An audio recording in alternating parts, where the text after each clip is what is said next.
Bonjour, dans cette vidéo, j'aimerais aborder en psychologie le thème des babies. Alors, qu'est-ce que c'est qu'un baby? D'abord, il faudrait être sûr que son bébé est vraiment un bébé aux besoins intenses.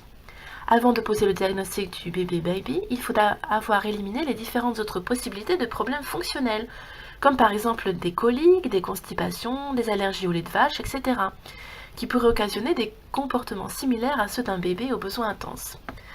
Donc d'après le pédiatre et pédopsychiatre Arnaud Fernandez, seul un rendez-vous chez le pédiatre pourra éliminer ces petits soucis fonctionnels. On peut noter que le stress familial également doit être examiné.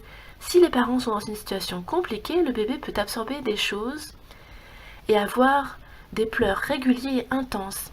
Si ces cas sont exclus, le diagnostic de bébé baby peut être posé. Alors maintenant, on aborde la définition. Qu'est-ce que c'est qu'un bébé aux besoins intenses ? Vous avez le sentiment que votre bébé vous épuise, n'est jamais satisfait, qu'il pleure tout le temps, qu'il hurle dès que vous le posez, qu'il est en mode sur-régime en permanence. Vous êtes peut-être les parents de ce que le docteur Sears appelle un bébé aux besoins intenses, baby. Hypersensible, hypertonique, alors ça veut dire qu'il est très tonique, qu'il n'arrête pas de bouger, hyperactif.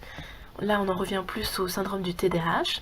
Un bébé aux besoins intenses est un bébé qui fait tout trop fort. Voici quelques pistes pour vous aider à reconnaître un baby. Un bébé peut ne pas présenter toutes les caractéristiques, mais seulement quelques-unes sur une même période. Ça voudrait dire qu'il fait tout simplement peut-être partie de ces bébés qui ont encore plus besoin de patience, de tendresse et d'attention que les autres pendant une période donnée. Alors, un bébé hypersensible. Le bébé aux besoins intenses est facilement dérangé. Il sursaute le jour et se réveille très souvent la nuit. Alors un petit froissement, un petit bruissement, une seule parole peut réveiller un baby, le faire sursauter et le faire se mettre à pleurer. Il est hypersensible surtout avec les personnes qui ne lui sont pas familières. La présence d'étrangers dans son entourage l'angoisse. Alors il faut noter qu'il reconnaît les personnes étrangères tôt quand même. Donc est-ce qu'il y a une piste vis-à-vis des enfants précoces, surdoués?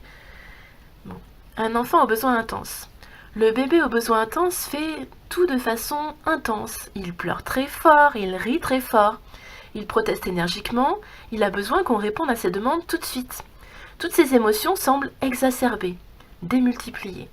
Le bébé aux besoins intenses peut réagir violemment à la séparation d'avec ses parents, notamment parce qu'il leur est très fortement attaché. C'est un bébé exigeant. Il ne faut pas entendre par ce terme que ces bébés sont capricieux. Le terme de caprice, en pédiatrie, arrive plutôt après les 2 ans et demi, 3 ans. Avant, ce sont des besoins à combler. Ils ne le sont absolument pas capricieux. Toutes les demandes d'un baby revêtent pour lui un caractère d'extrême urgence.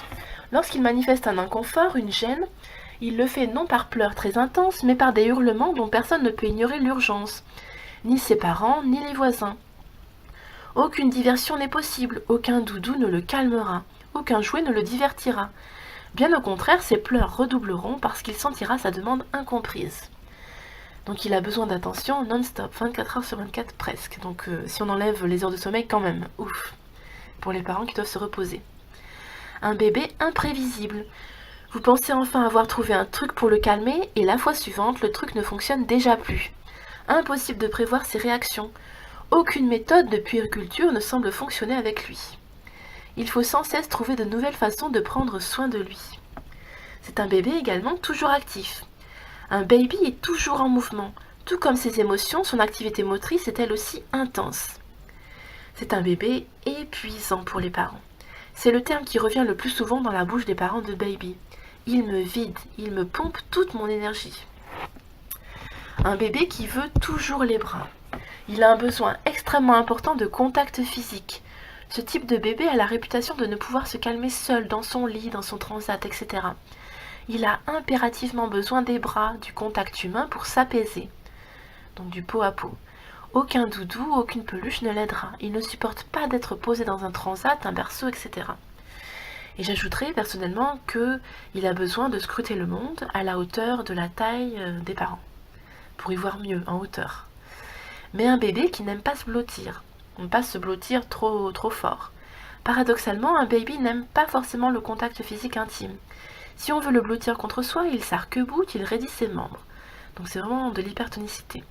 Il se sent plus à l'aise quand vous maintenez une certaine distance entre lui et vous, pendant que vous l'avez dans vos bras, ou si vous le tenez face au monde, pour qu'il étudie, pour qu'il explore tout ce qui se passe, et tout ce qu'il voit. Nouveau-né, ce bébé détestera généralement être emmailloté. Alors emmailloté, c'est quand on met un linge autour de lui et il ne peut presque plus bouger. C'est un bébé qui a besoin de bouger, qui a besoin de s'exprimer par le mouvement également, donc l'emmailloter, c'est trop pour lui. Un bébé qui veut téter tout le temps. Les besoins de succion d'un bébé sont intenses elles aussi. Il a besoin de téter pour se réconforter, donc de sucer son pouce, même si ce n'est pas nécessairement pour se nourrir. Un bébé qui se réveille souvent. Ces bébés super éveillés ne se calment pas facilement et une fois endormis, un rien les réveille. Il dort très peu, il peut réveiller ses parents 10 fois par nuit. Un bébé qui déteste la voiture, la poussette. Alors, il ne déteste pas personnellement la voiture ni la poussette, c'est qu'il ne supporte pas d'être attaché, d'être contraint à l'immobilisme et ne pas pouvoir partir explorer le monde, rencontrer les gens, etc. Donc ses pairs plutôt, de son âge. Dans la voiture, il peut hurler depuis le moment où il y entre jusqu'à ce qu'on le sorte. Idem dans une poussette. Il ne supporte pas qu'on le pose, même si c'est dans un véhicule en mouvement. Donc dans un véhicule entre guillemets. Ça pourrait être une poussette, etc. Vous reconnaissez votre bébé dans quelques-unes des descriptions ci-dessus? Si toute suspicion d'allergie est écartée, alors votre bébé est peut-être bien un bébé aux besoins intenses. Alors, ces bébés, je pense que, bon, c'est mon avis personnel, mon humble avis, il peut y avoir quand même des bébés précoces ou surdoués qui